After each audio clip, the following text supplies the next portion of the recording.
Bonjour belle âme. Comme tu le sais ou peut-être pas encore, je suis thérapeute ayurvédique et professeure de yoga. Je te propose un podcast par semaine sous la forme de sujets ayurvédiques et de santé bien-être pour te permettre de découvrir cette science, la pratiquer et l'adopter dans ton quotidien. Ceci pour une meilleure hygiène de vie et une bonne santé. Si tu as écouté les podcasts précédents, tu as pu découvrir ce qu'est l'Ayurveda et notamment les doshas, les 6 saveurs, l'alimentation ayurvédique, les huiles essentielles pour ton dosha, comment maigrir ou le développement personnel et encore bien d'autres sujets pour se faire du bien ou guérir. Sinon, je t'invite à le faire avant d'aller plus loin pour bien comprendre les richesses qu'elle t'apporte et devenir autonome dans la gestion de ta santé, car l'Ayurveda, c'est la voie pour ta pleine santé. Dans cet épisode, je vais te parler de la constipation. Beaucoup de mes patientes me demandent des explications et des solutions pour éviter cet inconvénient que l'on retrouve plutôt chez les femmes. Alors tout au long du podcast, je t'explique et te donne des solutions ayurvédiques pour la traiter et la prévenir. Je ne vais pas refaire le point sur Jata Agni, le feu digestif, car je l'ai fait récemment, mais je vais aujourd'hui traiter un peu ce trouble du transit qui est la constipation. Il s'agit en fait du trouble principal du système digestif. En résumé, pour l'Ayurveda, si notre élimination est correcte, nous sommes et restons en bonne santé. Le bon fonctionnement du côlon, qui contribue en majeure partie à une élimination adéquate, se distingue par une langue sans dépôt persistant qui ne revient pas rapidement après l'avoir gratté, et par un transit facile et régulier. Les selles doivent être moulées et flotter. La médecine conventionnelle définit la constipation par l'évacuation peu fréquente, moins de 3 fois par semaine. L'Ayurveda stipule que nous devrions aller à la selle 1 à 2 fois par jour. La cause principale de la constipation est notre alimentation, notamment la consommation d'aliments lourds à digérer, même si elle peut aussi se déclencher suite à de la fièvre ou à des maladies infectieuses. D'autres facteurs secondaires sont propices à la constipation. Des réveils tardifs, départ précipité le matin au travail avant lequel on oublie d'aller à la selle, activité sexuelle matinale, manque d'exercice physique, et encore bien d'autres facteurs. Il y a aussi des facteurs psychologiques qui peuvent également être cause de constipation, le stress, l'insomnie, les peurs. Et certains médicaments, comme les diurétiques, ont comme effet secondaire la constipation. En cas de constipation passagère, les épices seront d'une grande aide. Le gingembre, par exemple, car elle normalise le fonctionnement du feu digestif, mais le gingembre frais. Les laxatifs qui tonifient le côlon, comme le triphala, le psyllium, sont aussi conseillés. Pour les constipations plus graves, c'est l'huile de ricin qui est conseillée, car elle ne dessèche pas le côlon. On peut l'utiliser en parallèle d'infusions de gingembre pour normaliser la digestion à différents niveaux. Dans le cas de constipation aiguë ou grave avec une langue très chargée, fièvre et ballonnement importants, on utilise des purgatifs plus puissants comme le séné ou la racine de rhubarbe. Il y a alors présence probable de toxines importantes. AMA, dans le système digestif, on doit accompagner ces plantes d'un jeûne ou d'un régime alimentaire léger pendant quelques jours.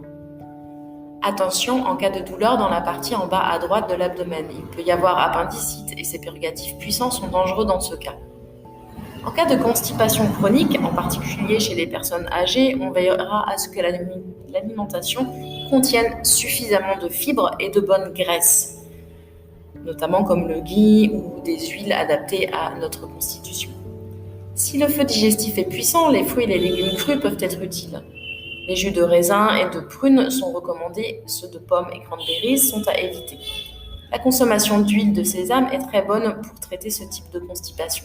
La consommation d'huile d'olive est également efficace. D'une manière générale, toujours pour éviter la constipation, il est préférable de se lever à l'aube, l'heure du côlon, l'heure de vata. Un verre d'eau chaude ou d'infusion réveille le péristaltisme, que l'on peut aussi stimuler par quelques postures de yoga doux et par un léger massage du bas-ventre. Le péristaltisme est en fait le mouvement naturel des intestins pour l'évacuation des déchets et aussi la digestion. La position assise sur les toilettes n'est pas physiologique. Il est conseillé d'avoir les genoux relevés pour aller à la selle, comme en s'accroupissant sur la cuvette des toilettes par exemple. Ensuite, si l'évacuation ne s'est pas encore produite, on peut consommer au petit déjeuner des flocons d'avoine hydratés, dans du lait chaud et du ghee. Cela constitue un léger laxatif avec des fibres et de la graisse. À savoir que les aliments froids, comme le lait froid, les céréales froides, ont tendance à bloquer l'évacuation, ainsi que de boire de l'eau froide, etc. Je vous conseille de boire de l'eau tiède toute la journée ou à température ambiante. L'Ayurveda reconnaît différents types de constipation selon le dosha impliqué. Ceci se traduit par différents états de tonicité du côlon, mou, intermédiaire ou dur.